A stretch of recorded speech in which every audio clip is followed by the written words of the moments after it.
એલા તારો છોકરો બે મોઢે માવા ખાય છે. તો તારી પાસે પૈસા લેવા આવે છે? ના ના, તો મારો છોકરો છે, ભલે ખાય. હવે ઓલા વિજ્ઞાન ગલે બિસ્ટોલું પીતો તો. પણ ધુવાડા તારી પાસે કેમ નીકળે છે? હવે તારો છોકરો ઓલા ગેરેજ વાળા અહીંયા ખૂણામાં બેઠો બેઠો એને છોકરીઓ હારે નકરી વાતું જ કરે છે.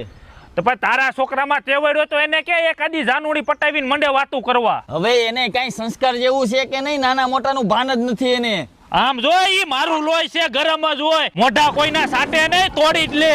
હવે મેં વાત સાંભળી છે તારા છોકરાએ 2 નંબરના ધંધા ચાલુ કર્યા છે. હવે ઈ મારો છોકરો છે, 2 નંબરના ધંધા નહીં, 12 નંબરના હોતે ધંધા કરે. હવે આમને આયલું ને તો તારા વીઘા વેચાતા વાર નહીં લાગે. હવે ઈ મારા બાપ દાદાની જમીન છે, ભલે બધા વીઘા વેચાઈ જાય, તું નોળિયા દેવા ઘર ભેગી નો થાય.